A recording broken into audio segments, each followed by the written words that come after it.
여러분, 매일 우리가 버리는 쓰레기가 하루에 얼마나 되는지 아시나요? 플라스틱만 해도 전 세계에서 매일 1억 개가 넘는 페트병이 쏟아져 나오고 있습니다.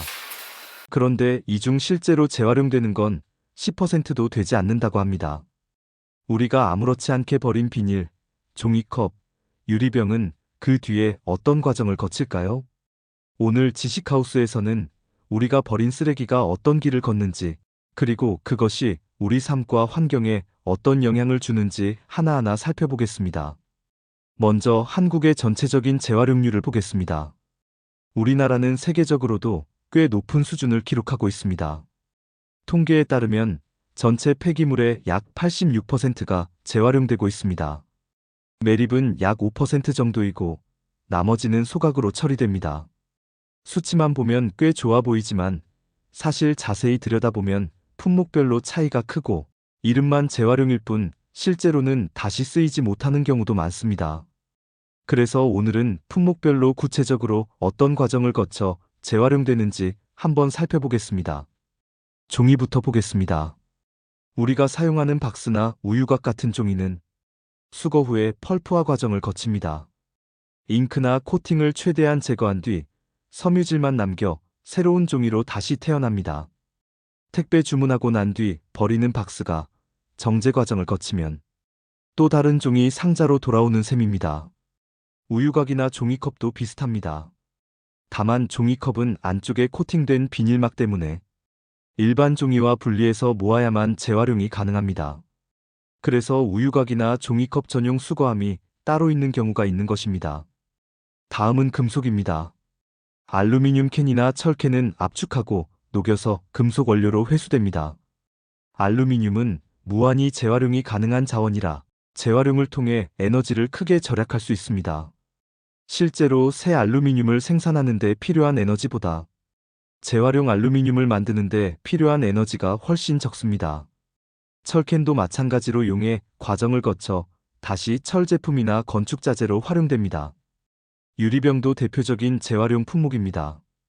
특히 우리나라 소주병 회수율은 무려 97%가 넘습니다. 보증금 제도가 있기 때문에 소비자들이 다시 반납하게 되고 그 덕분에 회수율이 매우 높습니다. 회수된 유리병은 세척 과정을 거쳐 다시 사용하거나 깨뜨려서 원료로 만들어 새로운 병으로 생산됩니다. 그런데 많은 분들이 헷갈려 하는 게 있습니다. 바로 스티로폼 박스입니다. 스티로폼은 사실 플라스틱의 한 종류입니다. 정확히 말하면 폴리스티렌이라는 플라스틱 알갱이를 발포시켜 수백 배로 부풀린 발포 폴리스티렌, 줄여서 발포스티렌이라고 합니다. 가볍고 단열성이 뛰어나 생선이나 과일을 담는 박스, 아이스박스, 택배 완충제로 널리 쓰이죠. 문제는 재활용 과정입니다. 깨끗한 스티로폼은 압축해 밀도를 높인 뒤 녹여서 다시 원료로 쓸 수 있습니다. 하지만 대부분은 음식물이나 기름, 테이프가 붙어 있어서 그대로 버려지면 재활용하기 힘들어집니다. 그래서 스티로폼 박스를 버릴 때는 반드시 테이프를 제거하고 내용물을 깨끗이 비운 뒤 배출해야 합니다. 이것만 지켜도 재활용률이 크게 올라갑니다. 플라스틱 이야기도 빼놓을 수 없습니다. 통계상으로는 생활 폐플라스틱의 절반 이상이 재활용된다고 하지만 여기에는 열적 재활용이라는 항목이 포함되어 있습니다. 열적 재활용이란 단순히 태워서 에너지를 얻는 것도 재활용으로 집계하는 방식입니다. 실제로 물질적으로 다시 플라스틱 원료로 환원되는 비율은 16% 남짓에 불과합니다. 나머지는 결국 소각되거나 매립되는 것입니다. 플라스틱 컵, 비닐 포장재, 스티로폼 상자 같은 것들이 우리가 분리수거를 한다고 해도 실제로는 상당 부분이 소각이나 매립으로 이어진다는 뜻입니다. 우리가 무심코 버리는 것들의 상당수는 끝내 새로운 플라스틱으로 다시 돌아오지 못하는 겁니다. 이쯤에서 중요한 질문이 있습니다. 그렇다면 우리는 어떻게 버려야 재활용이 잘 될까요? 사실 어렵지 않습니다. 분리배출에는 몇 가지 기본 원칙이 있습니다. 첫째는 플라스틱 병은 반드시 라벨을 떼고 뚜껑을 분리하고 안을 헹군 뒤 버려야 합니다. 둘째는 종이팩은 일반 종이와 섞이지 않게 따로 모아야 합니다. 실제로 우유팩은 모아서 주민센터에 가져가면 종량제 봉투로 교환도 가능합니다. 셋째는 스티로폼 박스는 테이프를 떼고 이물질을 제거한 뒤 버려야 합니다. 네 번째는 캔이나 유리병은 내용물을 완전히 비워야 합니다. 결국 핵심은 깨끗하게 비우고 분리해서 배출하는 것입니다. 누구나 다 알고 있지만 실천하는 사람은 소수인 결국. 우리가 귀찮다고 대충 버리면 깨끗한 쓰레기마저 재활용되지 못하고 그냥 소각장으로 가게 되는 겁니다. 다음은 음식물 쓰레기를 보겠습니다. 곰팡이가 핀 것, 상에서 냄새 나는 것, 껍질이나 뼈까지 뒤섞여 버려지는데도 한국은 음식물 쓰레기 재활용률에서 세계 1위를 기록하고 있습니다. 무려 98%에 달합니다. 하루에만 약 1만 5천 톤의 음식물이 버려지는데 1년으로 치면 547만 톤을 넘어갑니다. 그중 98%가 재활용되니 약 536만 톤이 다시 퇴비나 사료, 에너지로 쓰입니다. 남는 2%, 약 11만 톤 정도만 최종적으로 소각이나 매립으로 가는 것입니다. 과정은 이렇습니다.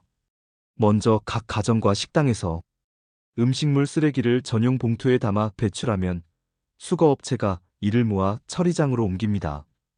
그 안에는 플라스틱 포장지나 나무젓가락 같은 이물질이 섞여 있으니 기계적으로 걸러내야 합니다. 그리고 수분을 짜내는 과정을 거치는데 음식물 쓰레기는 수분이 많아 무겁고 악취가 나기 때문에 이 작업이 필수입니다. 이렇게 걸러지고 짜낸 음식물 쓰레기는 크게 세 가지 길로 향합니다. 첫째는 가축 사료화입니다. 건조와 멸균 과정을 거쳐 사료 원료로 활용됩니다. 다만 위생 문제 때문에 최근에는 일부만 활용됩니다. 둘째는 퇴비화입니다. 발효균을 넣어 발효시켜 농가에서 쓸 수 있는 퇴비로 만듭니다. 다만 소금기와 이물질 때문에 품질이 떨어지기도 합니다. 셋째는 바이오에너지화입니다. 음식물 쓰레기를 산소가 없는 대형 발효조에 넣으면 미생물이 분해하면서 메탄가스를 발생시키는데 이 가스를 모아 전기와 열을 생산하는 겁니다. 실제로 대전, 서울 등에는 바이오에너지 센터가 가동 중이고 전국적으로 약 300곳의 시설이 있습니다. 그래서 곰팡이가 핀 음식도 결국 에너지로 다시 태어나는 셈입니다. 물론 문제점도 있습니다. 소금기와 기름기가 많으면 발효 효율이 떨어지고 사료나 퇴비 품질이 나빠집니다. 또 플라스틱이나 비닐이 섞이면 선별 비용이 늘어나게 되는 겁니다.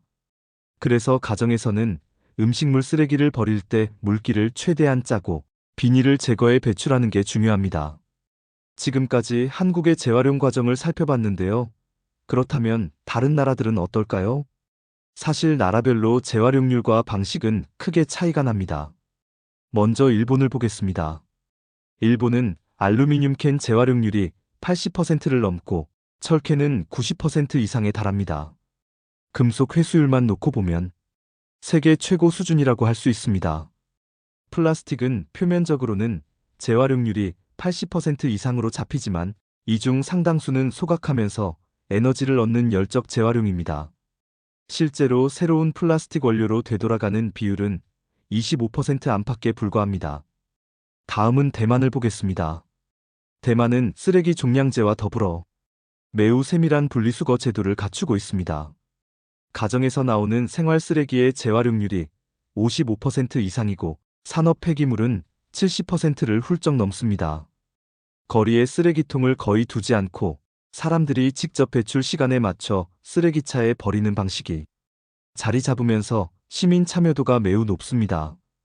유럽으로 가보면 독일은 전체 재활용률이 60%를 넘습니다. 플라스틱은 회수, 세척과 분류 과정을 거쳐 원료화하는 비율이 높고 금속과 유리 재활용률은 세계 최고 수준을 자랑합니다. 스웨덴은 특이하게도 소각과 재활용을 합친 에너지 회수 시스템이 매우 발달해 있습니다.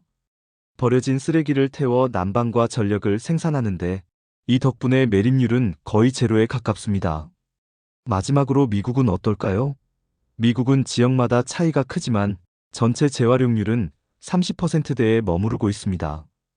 플라스틱의 경우 10% 남짓만이 실제로 재활용되고 나머지는 대부분 소각이나 매립으로 가는 게 현실입니다. 땅이 넓고 매립지가 많다 보니 매립 비중이 여전히 높습니다. 이렇게 보면 한국은 음식물 쓰레기 재활용만큼은 세계 최고 수준이고 전체적으로도 꽤 높은 편에 속합니다.